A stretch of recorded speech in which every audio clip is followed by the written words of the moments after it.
Assalamualaikum warahmatullahi wabarakatuh. Perkenalkan, nama saya Maida Iriani dari kelas 9D. Saya akan mempresentasikan bab 3, perubahan sosial budaya dan globalisasi. Saya akan membahas globalisasi bidang komunikasi. Apakah yang dimaksud dengan komunikasi? Komunikasi merupakan proses penyampaian pesan atau informasi dari satu pihak ke pihak lain. Globalisasi dalam bidang komunikasi dapat dilihat dari kemajuan teknologi komunikasi. Awalnya masyarakat Indonesia berkomunikasi dengan cara tradisional, kemudian mulai mengalami perkembangan dalam teknologi, telepon, handphone, internet, serta media sosial yang ada sekarang ini. Perkembangan teknologi komunikasi mampu mendekatkan yang jauh. Interaksi antara satu orang dengan orang lain saat ini tidak harus dilakukan secara tatap muka karena banyak media yang dapat digunakan untuk berkomunikasi.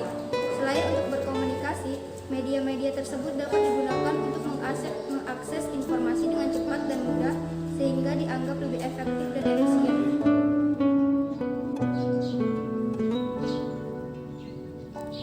Dampak globalisasi dan penjelasannya. Dampak globalisasi dapat dirasakan dalam berbagai aspek kehidupan. Semua lapisan masyarakat terkena dampak globalisasi, mulai dari bidang telekomunikasi, industri, sosial budaya, sampai pendidikan pun ikut terdampak globalisasi. Globalisasi membuat individu dan negara saling terkait dan tergantung satu sama lain antara manusia dan antara bangsa di seluruh dunia melalui perdagangan, investasi, perjalanan, budaya populer, dan bentuk-bentuk interaksi yang lain sehingga batas-batas suatu negara menjadi semakin sempit. Sebelum membahasnya lebih jauh, mari kita telaah pengertian globalisasi. Ahli sosiologi Indonesia, Selo Somarjan, menyebut globalisasi sebagai terbentuknya sistem organisasi dan komunikasi antara masyarakat di seluruh dunia untuk mengikuti sebuah sistem dan kaidah yang sama. Sedangkan Anthony Giddens menjelaskan globalisasi sebagai intensifikasi hubungan sosial secara global yang menghubungkan satu lokasi dengan lokasi lainnya sehingga kejadian di satu tempat bisa terdampak juga bagi tempat yang lain. Bagaimana globalisasi dapat dirasakan? Secara fisik ditandai dengan perkembangan kota-kota menjadi bagian dari jaringan kota dunia. Hal ini dapat dilihat dari infrastruktur telekomunikasi, jaringan transportasi, perusahaan-perusahaan berskala internasional, serta cabang-cabangnya. Contoh infrastruktur adalah bandar udara dan pelabuhan yang menghubungkan antara kota, antara negara selama 24 jam. Proses perkembangan globalisasi di dunia berawal pada kemajuan bidang teknologi, informasi, dan komunikasi. Lalu apa saja menjadi sumber daya penggerak berbagai perangkat pendukung globalisasi ini? Jawabnya adalah energi listrik. Melalui listrik, berbagai perangkat teknologi informasi dan komunikasi dapat berfungsi.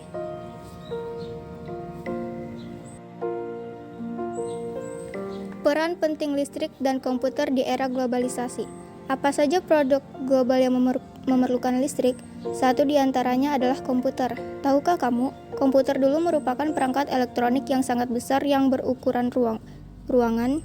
Sebelum ditemukan kecanggihan mesin-mesin pengolah listrik menjadi data, komputer merupakan perangkat penghitung angka sederhana yang membutuhkan ruang sangat besar, listrik besar, dan sejumlah orang untuk mengoperasikannya. Komputer adalah sebuah mesin hitung elektronik yang secara cepat menerima informasi masukan digital dan mengolah informasi tersebut menurut seperangkat instruksi yang tersimpan dalam komputer tersebut dan menghasilkan keluaran informasi yang dihasilkan setelah diolah. Kemajuan teknologi komputer dan internet membuat kita cepat mengetahui informasi Olimpiade di Amerika Serikat. Website berita dengan kemampuan internet mampu menayangkan siaran langsung ibadah haji di Arab Saudi. Komputer menjadi sebuah sistem yang berinteraksi dengan cara tertentu dengan dunia luar. Interaksi dengan dunia luar dilakukan melalui perangkat periferal dan saluran komunikasi. Terdapat 4 struktur utama komputer yang sangat tergantung dengan tenaga listrik, yakni Central Processing Unit (CPU) berfungsi sebagai pengontrol operasi komputer dan pusat pengolahan fungsi-fungsi komputer. Kesepakatan CPU cukup disebut sebagai prosesor saja. Memori utama berfungsi sebagai penyimpan data. I/O berfungsi memindahkan data ke lingkungan luar atau perangkat lainnya.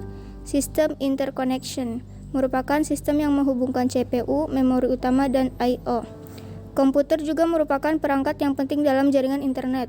Dengan teknologi internet, parabola, dan TV, yang di belahan bumi manapun akan dapat mengakses berita dari belahan dunia yang lain secara cepat. Hal ini akan terjadi interaksi antar masyarakat dunia secara luas, yang akhirnya akan saling mempengaruhi satu sama lain. Global Village dan globalisasi. Global Village atau desa global adalah fenomena saling ketergantungan secara elektronik yang belum pernah terjadi sebelumnya dalam sejarah peradaban manusia hingga menciptakan kembali dunia dalam sebuah imajinasi yang saling berhubungan. Fenomena Global Village dicantumkan oleh ilmuwan komunikasi dan kritikus asal Kanada bernama Herbert Marshall McLuhan pada tahun 1962 dalam bukunya yang berjudul Gutenberg's Galaxy. Saat itu, Marshall McLuhan memprediksi bahwa perkembangan teknologi dalam media massa elektronik secara luas pada tahun 1950-an seperti radio dan televisi telah menyebabkan semakin mudahnya aliran informasi ke segala penjuru dunia. Fenomena yang terjadi disebut McLuhan sebagai oral society, di mana suatu masyarakat saling tergantungan antara unsur-unsur yang membentuknya merupakan hasil dari dialektika antara penyebab dan akibat dari dinamika di dalam struktur masyarakat yang saling berinteraksi. Ia melihat karakteristik unik semacam ini sebagai sifat dasar dari sebuah masyarakat desa di Eropa abad pertengahan, yang juga menjadi sifat dasar sebuah masyarakat desa global. Secara singkat, Marshall McLuhan ingin menyampaikan bahwa perkembangan teknologi telah mempengaruhi keseluruhan masyarakat di mana mereka hidup dalam imajinasi ruang bersama, yang diumpamakan sebagai sebuah desa global. Penemuan teknologi jaringan komunikasi internet yang dimulai dengan pengembangan komputer elektronik pada 1950-an benar-benar mewujudkan konsep Global Village. Awal konsep tentang jaringan paket berasal dari beberapa laboratorium ilmu komputer di Amerika Serikat, Inggris, dan Perancis. Departemen Pertahanan Amerika memberikan kontrak pada awal 1960-an untuk sistem jaringan paket termasuk pengembangan ARPANET.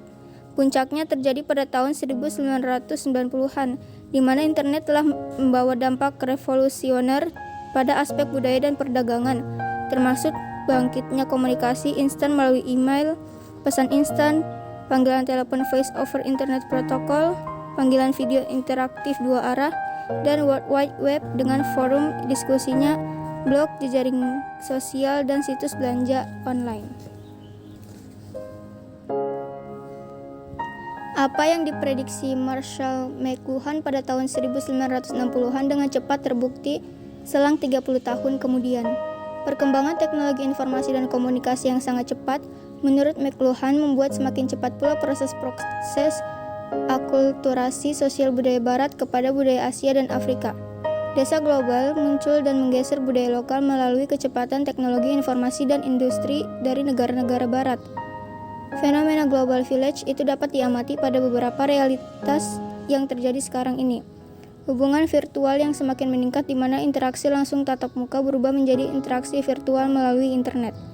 Proses mengajar di kelas digantungkan mengajar melalui virtual menggunakan perangkat handphone buatan negara lain, sambungan data yang melewati batas negara, dan penggunaan teknologi informasi yang dibangun oleh insinyur-insinyur dari berbagai negara. Bapak Sosiologi Indonesia, Selo Samarjan, berpendapat bahwa globalisasi adalah terbentuknya organisasi dan komunikasi antara masyarakat di seluruh dunia untuk mengikuti sistem dan kaidah yang sama.